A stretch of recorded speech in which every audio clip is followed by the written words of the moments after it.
Hello everyone. Last class में हमने देखा था वैलेंस बॉन्ड थ्योरी क्या होता है और हमने देखा था वैलेंस बॉन्ड थ्योरी के अकॉर्डिंग कोवैलेंट बॉन्ड कैसे फॉर्म होते हैं, राइट। तो आपने सीखा था कि ओवरलैपिंग ऑफ ऑर्बिटल से कोवैलेंट बॉन्ड फॉर्म होते हैं एंड ये ओवरलैपिंग दो टाइप के होते हैं। एक तो होता है एक्सियल ओवरलैपिंग, राइट, और दूसरा होता है साइडवेज ओवरलैपिंग। एक्सियल ओवरलैपिंग में क्या होता है, मीन्स लेट्स से दो पी ऑर्बिटल है तो ये सेम साइड से भी ओवरलैप कर सकते हैं या फिर ऐसे भी ओवरलैप कर सकते हैं। क्लियर है। ये हेड ऑन ओवरलैपिंग होगा या एक्सियल ओवरलैपिंग होगा तो इससे सिग्मा बॉन्ड फॉर्म होता है। And one thing more, sigma bond को आप एक्सिस के अबाउट रोटेट कर सकते हैं, बॉन्ड ब्रेक नहीं होगा। सेकेंड थिंग हमने देखा था कि साइडवेज ओवरलैपिंग या लैटरल ओवरलैपिंग भी हो सकता है। लैटरल ओवरलैपिंग में आप एक्सिस के लॉन्ग रोटेट नहीं कर सकते हैं, रोटेट करेंगे फिर ये बॉन्ड ब्रेक हो जाएगा। क्लियर है। और इस बॉन्ड को बोलते हैं पाई बॉन्ड एंड इस बॉन्ड को बोलते हैं सिग्मा बॉन्ड। क्लियर है एकदम। नेक्स्ट थिंग मैं आपको एक बताऊं, ionic bond and covalent bond में। आयनिक बॉन्ड में क्या होता है, जैसे मान लीजिए कोई Na प्लस है, केटायन है, प्लस चार्ज है, और यहाँ पे मान लीजिए एनायन है Cl माइनस। इस आयंस के बीच में अट्रैक्शन को बोलते हैं आयनिक बॉन्ड। क्लियर है। वहीं पे केटायन और एनायन है, मान लीजिए इमेजिन करिए कि ये केटायन है और ये एनायन है, तो ये दोनों किसी भी डायरेक्शन से अट्रैक्ट हो सकते हैं। मीन्स केटायन यहाँ पे है, एनायन नीचे से आ रहा है तो भी अट्रैक्ट हो सकता है, ऊपर से आ रहा है तो भी अट्रैक्ट हो सकता है, लेफ्ट साइड में है तो भी अट्रैक्ट हो सकता है, राइट साइड में है तो भी अट्रैक्ट हो सकता है। तो ये जो बॉन्ड है आयनिक बॉन्ड, इनमें किसी पर्टिकुलर डायरेक्शन को प्रीफर नहीं करते हैं। मीन्स इसलिए हम लोग बोलते हैं आयनिक बॉन्ड नॉन डायरेक्शनल होते हैं। नॉन डायरेक्शनल मीन्स ये कोई पर्टिकुलर डायरेक्शन प्रीफर नहीं करते हैं। क्लियर है। लेकिन कोवैलेंट बॉन्ड आपने देखा कि कोवैलेंट बॉन्ड कैसे फॉर्म होते हैं, तो एक ऑर्बिटल है पी ऑर्बिटल, दूसरा पी ऑर्बिटल, तो ये जब इसी डायरेक्शन से आएंगे तभी बॉन्ड फॉर्म होगा। क्लियर है कि सिग्मा बॉन्ड फॉर्म करना है, एक पी ऑर्बिटल अगर ऐसे लगाया तो दूसरा पी ऑर्बिटल इस पर्टिकुलर डायरेक्शन से आएगा तभी सिग्मा बॉन्ड फॉर्म होगा। इधर से आया तो ये सिग्मा नहीं होगा, पाई हो जाएगा। बात समझ में आ रही है। इधर से अगर ये पी ऑर्बिटल ऐसा है, ऊपर ऐसे खड़ा है, दूसरा पी ऑर्बिटल ऐसे है, तो ये कोई बॉन्ड हमने नहीं पढ़ा है। ऐसा टाइप, इस टाइप का कोई बॉन्ड नहीं होता है, इस टाइप का कोई ओवरलैपिंग नहीं होता है। मीन्स हमने ये देखा यार कि कोवैलेंट बॉन्ड में ओवरलैपिंग होता है, और ये जो ओवरलैपिंग है ऑर्बिटल के बीच में, ये पर्टिकुलर डायरेक्शन से ही पॉसिबल है। इसीलिए कोवैलेंट बॉन्ड को बोलते हैं डायरेक्शनल बॉन्ड, या फिर ऐसे बोल सकते हैं कि covalent bond basically directional in nature होते हैं। आपको शायद ये लाइन समझ में आ गया होगा कि ionic bond are non directional in nature and covalent bond are directional in nature. ये लाइन समझ में आया तो चलिए लिख लीजिए नोट में। नोट पे आप फर्स्ट पॉइंट लिख सकते हैं, ionic bonds are non directional, ionic bonds are non directional in nature while covalent bonds are directional in nature। First point. Second point, अगर मैं ऑर्बिटल में बात करूं, वैसे मान लीजिए एक एस ऑर्बिटल है, एस ऑर्बिटल स्फेरिकल होता है, तो ये जो स्फेरिकल है, मान लीजिए दूसरे एस ऑर्बिटल के साथ ओवरलैपिंग करना है तो ये किसी भी डायरेक्शन से ओवरलैपिंग कर सकता है, इधर से भी, मतलब किसी भी डायरेक्शन से। एक एस ऑर्बिटल दूसरे एस ऑर्बिटल के साथ किसी भी डायरेक्शन से ओवरलैपिंग कर सकता है। मीन्स ये कोई पर्टिकुलर डायरेक्शन प्रेफर नहीं करेगा, इसीलिए बोलते हैं S orbital is non directional in nature. लेकिन अगर मैं बात करूं पी ऑर्बिटल के बारे में, तो पी ऑर्बिटल यार कुछ ऐसा होता है, राइट। ये पी ऑर्बिटल दूसरे पी ऑर्बिटल के साथ अब ये ओवरलैप करेगा, ठीक ना। अब देख लेंगे ये सिर्फ इसी पर्टिकुलर डायरेक्शन से ओवरलैप करना है, तो पी ऑर्बिटल दूसरे पी ऑर्बिटल के साथ अगर ओवरलैप करना चाहे तो एक पर्टिकुलर डायरेक्शन से ही ये ओवरलैप करते हैं। इट मीन्स आप बोल सकते हैं ऑर्बिटल्स में एस ऑर्बिटल नॉन डायरेक्शनल होते हैं, वाइल p ऑर्बिटल डायरेक्शनल होते हैं। तो सेकेंड पॉइंट लिखिए नोट में, s orbital is non directional in nature. s orbital is non-directional in nature, whereas p orbital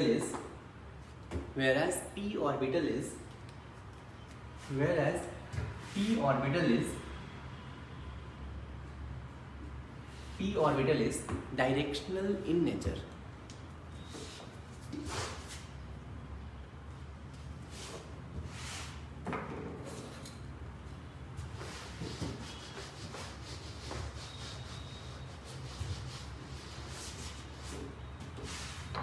सिर्फ टाइप्स ऑफ ओवरलैपिंग अगर आपको समझ में आ गया, नेक्स्ट टॉपिक पे आते हैं।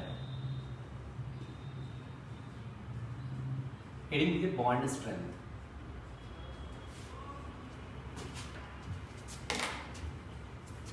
देखिए जो दो ऑर्बिटल ओवरलैप कर रहे हैं, बॉन्ड कितना स्ट्रांग होगा ये हमें कंपेयर करना है।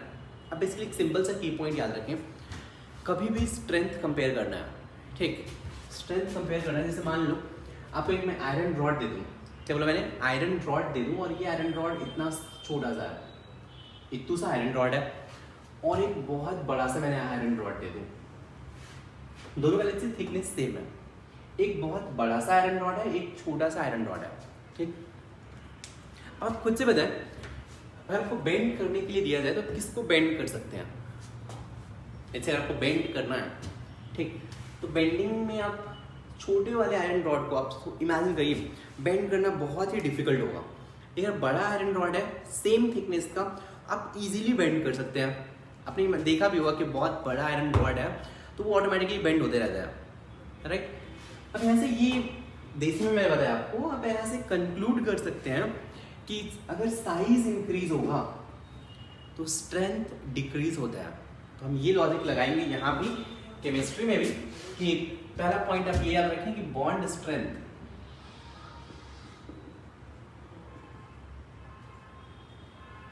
Is inversely proportional to size. Size increases, bond strength decreases. पहला पॉइंट तो आप ये याद रखें। लेकिन अगर साइज सेम हो गया, ठीक, फिर से बोलो, पहले तो प्रायोरिटी आपको साइज देना है। अगर साइज सेम हो गया तो bond strength is directly proportional to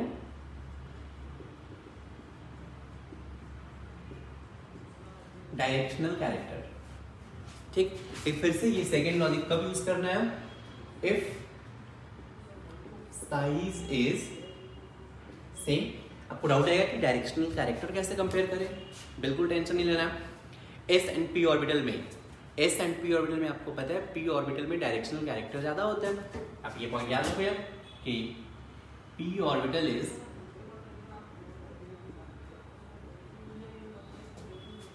more directional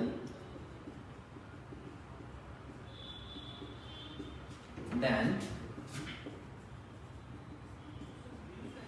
s orbital। तो ये पॉइंट ध्यान रखें आप। और ये जो साइज के बारे में मैं बात करूँ, आपको मैं एक आइडिया दे दूँ। जैसे मान लो 1s है, 1s स्फेरिकल होता है, 2s होगा, तो 2s का साइज कुछ ज़्यादा बड़ा होगा इससे, ठीक। तो 1s एंड 2s में मैं बोलूँ किसका साइज ज़्यादा है, तो 2s का साइज ज़्यादा होगा, राइट। लेकिन अगर मैं 2s और 2p की बात करूँ, देखो 2s इतना बड़ा है, 2p भी कुछ ऐसा ही होता है। 2p का साइज भी 2s से ऑलमोस्ट सेम होता है, इन दोनों का साइज ऑलमोस्ट सेम होगा। एग्जैक्टली बात करो तो 2p थोड़ा सा ज़्यादा होता है साइज, लेकिन फिर भी 2s एंड 2p का साइज ऑलमोस्ट सेम होगा। मैं एग्जैक्ट आपको डायग्राम बताऊँ, 2s का साइज इतना है, 2p थोड़ा सा ऐसे रहेगा, ठीक। लेकिन फिर भी आप रफली बोल सकते हैं कि 2s एंड 2p का साइज रफली सेम होता है। वैसे आप बोल सकते हैं रफली 3s और 3p का साइज रफली सेम होगा। 2p 3p में 3p का साइज ज़्यादा होगा, 2s 3s में 3s का साइज ज़्यादा होगा। ये आप साइज का थोड़ा सा ऑर्डर ध्यान में रखें, फिर प्रॉब्लम सॉल्व करना बहुत ही इजी रहेगा आपके लिए, ठीक ना। चलिए मैं कुछ प्रॉब्लम देता हूँ।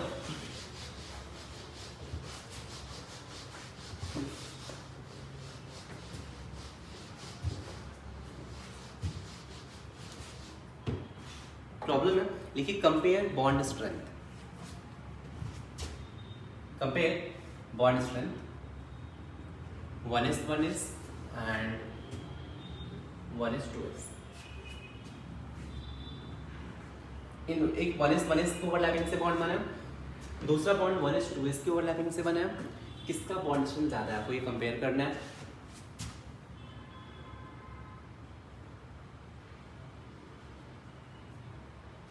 One is 2p, third 2s 2p,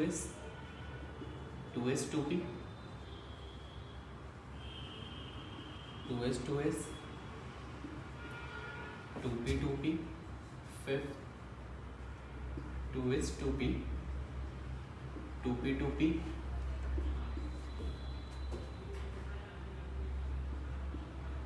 2s 3s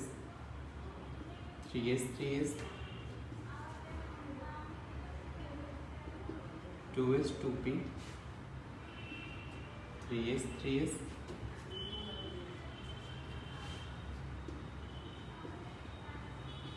3s, 3p, 3p, चलो इनमें कंपेयर करो आप।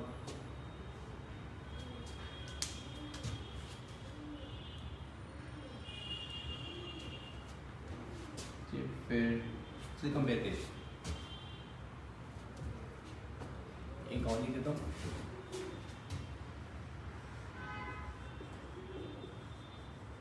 To P and 3s। आपको ये बॉन्ड स्ट्रेंथ कंपेयर करना है।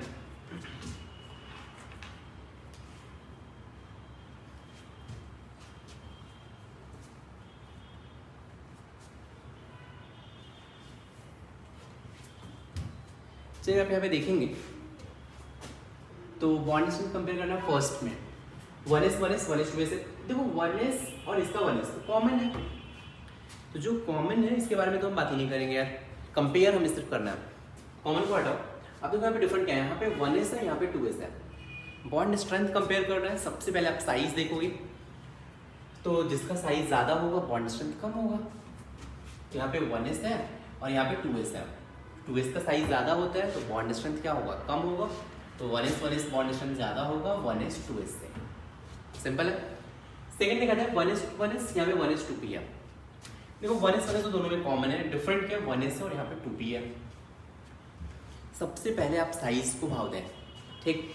1s का साइज स्मॉल है, 1 फर्स्ट क्वांटम नंबर है, सेकेंड क्वांटम नंबर है, तो 1s का साइज स्मॉल है, मीन्स इसका बॉन्ड स्ट्रेंथ क्या होगा, ज़्यादा होगा। थर्ड 2s 2p, यहाँ पे देखिए डिफरेंट क्या है, यहाँ पे 2s एक्स्ट्रा, यहाँ पे 2p है। 2s एंड 2p का साइज सेम होता है। अब यार साइज सेम हो गया, अब क्या देखेंगे, डायरेक्शनल कैरेक्टर 2p का ज़्यादा होता है, इसलिए 2s 2p का बॉन्ड स्ट्रेंथ ज़्यादा होगा। फोर्थ में देखा जाए 2s 2p 2p, साइज तो दोनों का सेम है, राइट। 2s और 2p का साइज सेम होता है, साइज सेम हो गया। अब क्या देखेंगे, डायरेक्शनल कैरेक्टर p और d का ज़्यादा होगा, 2p का बॉन्ड स्ट्रेंथ ज़्यादा होगा। फिफ्थ देखा जाए, फिफ्थ में 2s 2p 2p।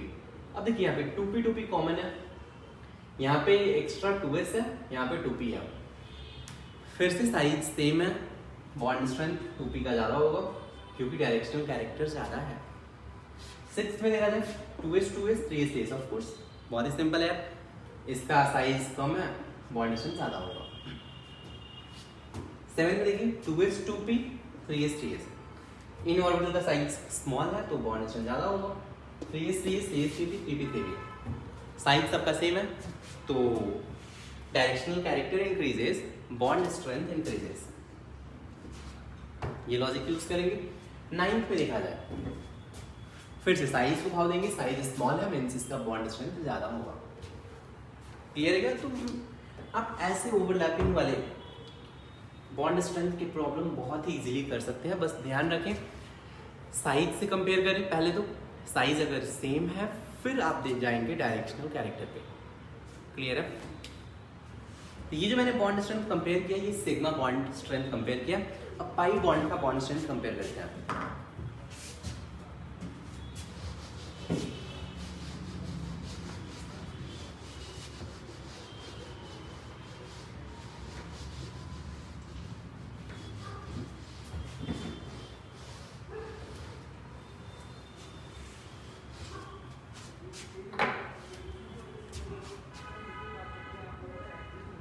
करें अपन पाई बॉन्ड का बॉन्ड स्ट्रेंथ, ये कैसे कंपेयर करेंगे? चलिए सिंपल सा मैं एग्जांपल ले रहा हूँ। पाई बॉन्ड का बॉन्ड स्ट्रेंथ कंपेयर करना है आपको। मान लेते चलो एक 2p ऑर्बिटल है, दूसरा भी 2p है, ठीक। 2p जब ओवरलैप करेंगे, पता है थोड़ा सा ये बेंड हो जाते हैं, मीन्स ये बेंड होके कुछ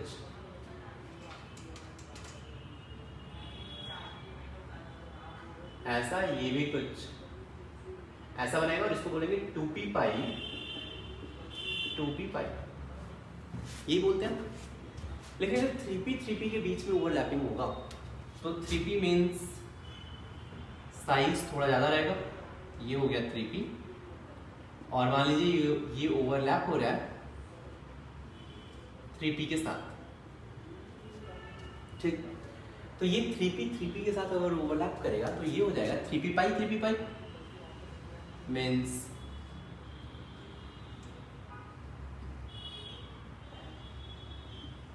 यहां से थोड़ा सा ये बेंड होगा और ये बन जाएगा 3p पाई। इतना तो समझ में आया होगा आपको। 2p के साथ ओवरलैप कर रहे हैं, 2p पाई, थोड़ा सा ऐसे 2p ऑर्बिटल ओवरलैप हो जाए, थोड़ा सा बेंड हो जाते हैं, राइट। ये भी 3p ऑर्बिटल साइज ज्यादा हो गया, ओवरलैप करेगा, थोड़ा सा ये बेंड होते हैं, ये 3p पाई बन गया। इन दोनों में अगर बॉन्ड स्ट्रेंथ कंपेयर करना है, कोई भी आंसर दे सकता है, राइट, क्योंकि आपको पता है logic, bond strength is inversely proportional to size. Size इसका ज़्यादा है तो फिर इसका बॉन्ड स्ट्रेंथ कम होगा। मीन्स आप बोल सकते हैं ऐसे कि अगर मैं स्ट्रेंथ की बात करूं तो 2p पाई का स्ट्रेंथ ज़्यादा होगा 3p पाई से। क्लियर है? लेकिन चलो पाई बॉन्ड डी ऑर्बिटल भी बनाते हैं, आपको पता है। जब मान लीजिए कि आपके पास एक 3p ऑर्बिटल है, दिस इज फर्स्ट एग्जांपल, ये सेकंड, थर्ड एग्जांपल पे आते हैं। मान लीजिए आपके पास यहाँ पे 3p ऑर्बिटल है,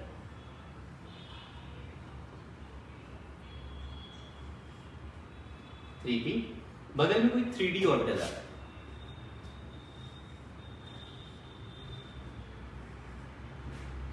ये 3d है।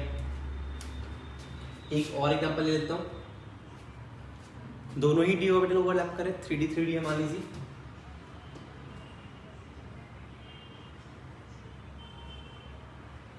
ये 3d है, दूसरा एक और 3d है। अब देखिए जब ये ओवरलैप करेंगे तो 3p एंड 3d जब ओवरलैप करेंगे तो उनको 3d ऑर्बिटल तो ऐसे एज इट इज इस शेप में है। जब ये ओवरलैप करेगा तो 3p थोड़ा सा बेंड होगा और इसके साथ ओवरलैप कर जाएगा। मीन्स यहां ओवरलैपिंग से क्या बनने वाला है, ऐसा 3p ओवरलैप करेगा, 3d के लिए तो कोई प्रॉब्लम है ही नहीं है, ऑलरेडी इसी शेप में है। ये हो गया 3p पाई 3d पाई। क्लियर है? इस केस में तो किसी को बेंड नहीं होना है, सब इसी शेप में, ये इसके साथ ओवरलैप कर जाएगा, ये इसके साथ ओवरलैप कर जाएगा और ये बॉन्ड बनेगा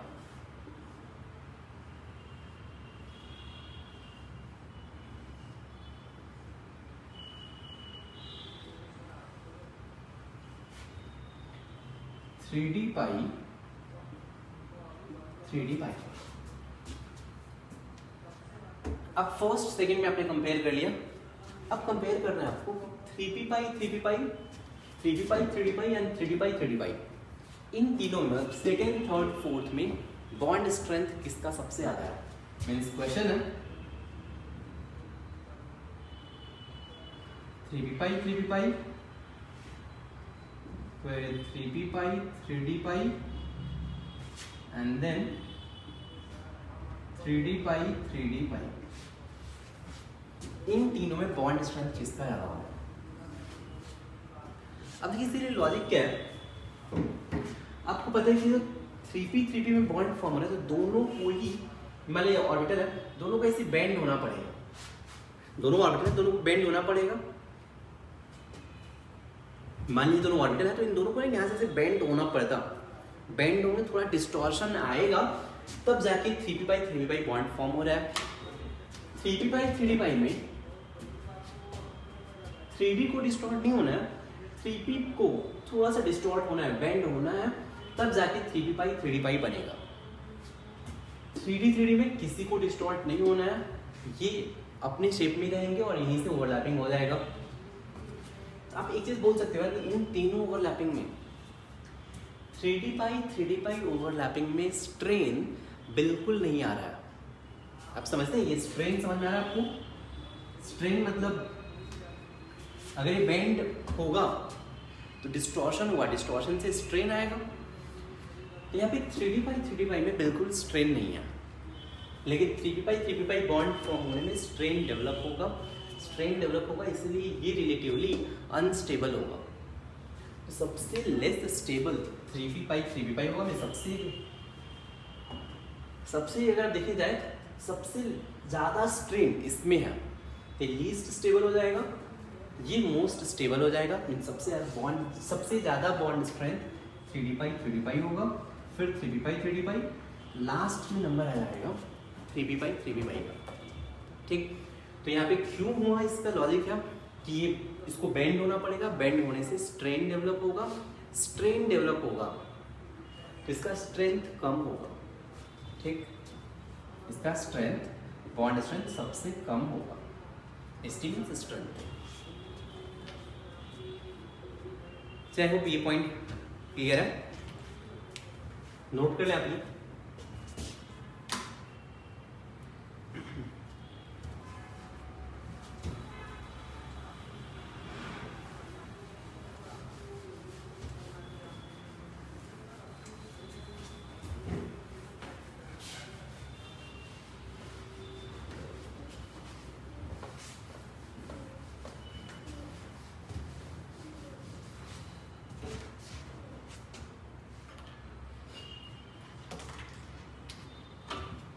चलिए नेक्स्ट क्वेश्चन पे आते हैं।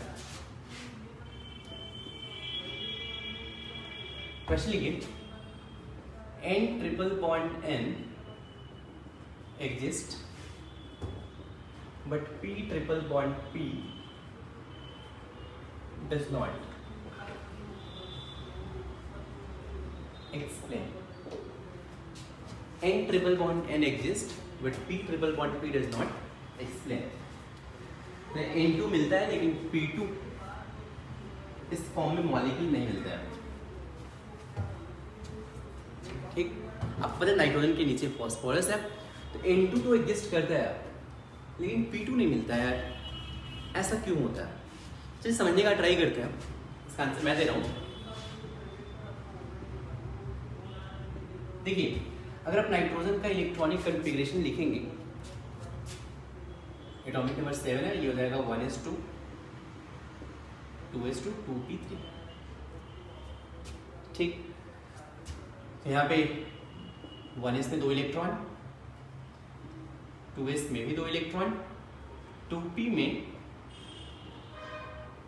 टोटल 3 इलेक्ट्रॉन है। राइट, अब इमेजिन करो नाइट्रोजन के पास वैलेंस इलेक्ट्रॉन 2s और 2p दोनों की वैलेंस इलेक्ट्रॉन है, लेकिन जब नाइट्रोजन के पास अनपेयर्ड इलेक्ट्रॉन कितने हैं? 3 अनपेयर्ड है। एक 2px में होगा, दूसरा 2py में होगा और थर्ड 2pz में होगा।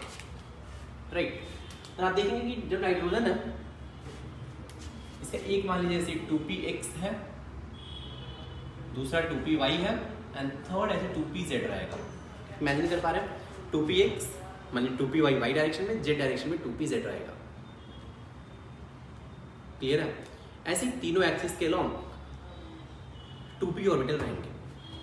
एक मान लीजिए 2px है, एक 2py है, एक 2pz है, तीनों में 1 1 1 इलेक्ट्रॉन है। अब क्या होगा?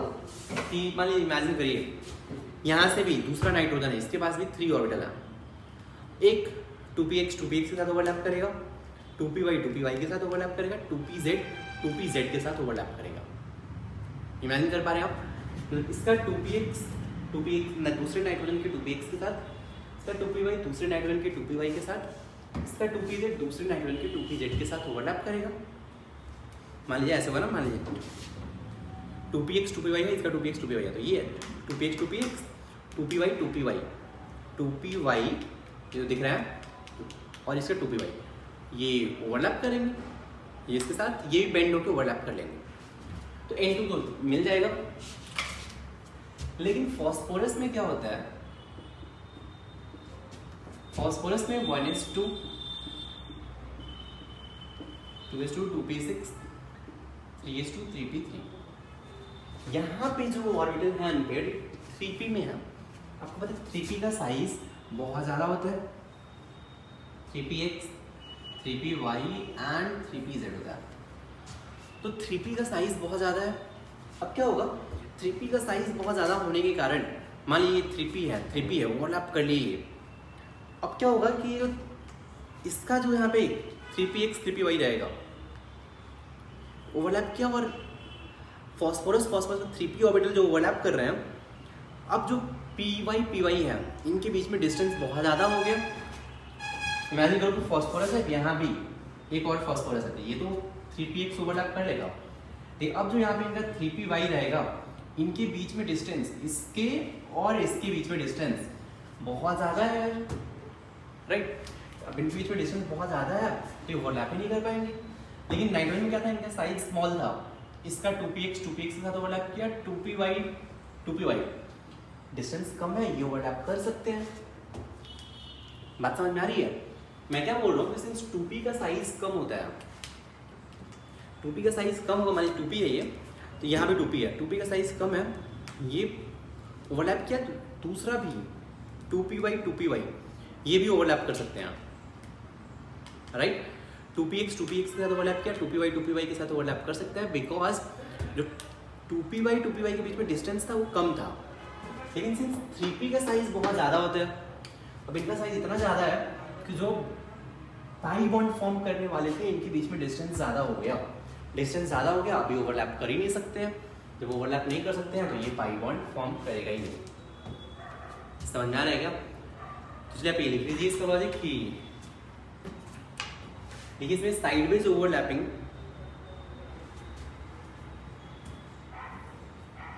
Sideways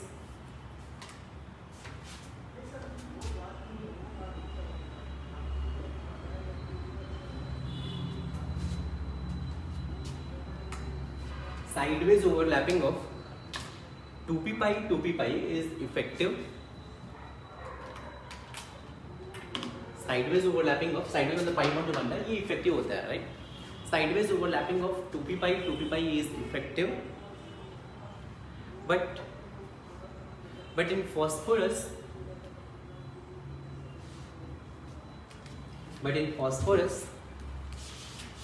overlapping of 3p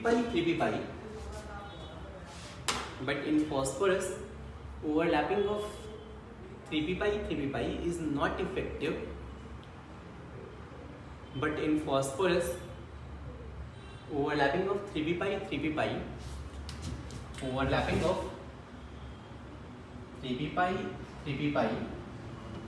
is not effective due to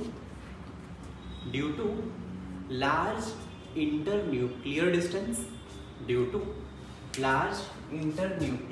nucleus के बीच में डिस्टेंस ज़्यादा हो जाता है, ज़्यादा हो जाएगा तो फिर ओवरलैप कर ही नहीं पाएंगे।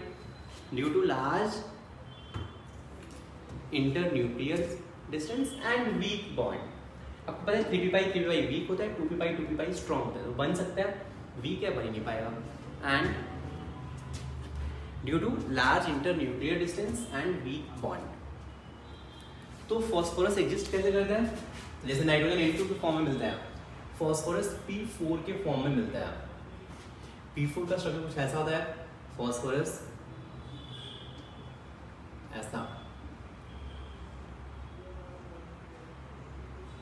ये ऐसा होता है, ठीक। और यहाँ पे सारे एंगल 60 डिग्री होते हैं, ठीक। आपको स्ट्रक्चर समझ में आया कैसा होगा ये? मतलब ये ट्रायंगल बनेगा, 3 फॉस्फोरस का आपने ऐसे ट्रायंगल बना लिया और ऊपर एक फॉस्फोरस है, मतलब ये ट्रायंगल बना लिया आपने, फॉस्फोरस का ट्रायंगल बना लिया, ऊपर एक और फॉस्फोरस को, इन सबको अटैच कर दो 3D में, फॉस्फोरस से तीनों को अटैच कर दो, तो 3D में ऐसे बनेगा, ठीक ना। तो ये पिरामिड टाइप बनेगा, पिरामिड समझते हो आप, जिसका बेस ट्रायंगल है, तो वैसा स्ट्रक्चर होता है P4 का। सेम टाइप का एक क्वेश्चन और लिख सकते हैं, O डबल बॉन्ड वो exist but S double bond S does not explain. Logic फिर से सेम है, बोल सकते हैं कि ऑक्सीजन के केस में 1:2, 2:2, 2p4, तो आप देखेंगे कि यहाँ पे 2p में 4 मीन्स 1 2 3 4, 2p5 फिर से इफेक्टिव होता है, लेकिन सल्फर के केस में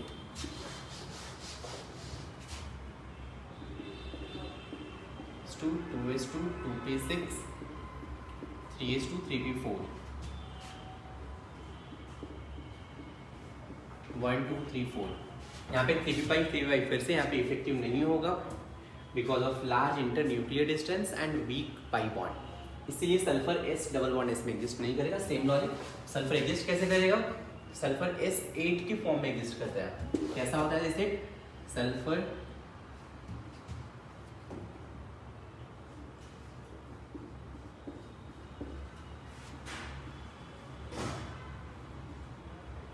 ये ऐसे, ये S8 का स्ट्रक्चर होता है, इसको क्राउन शेप का होता है।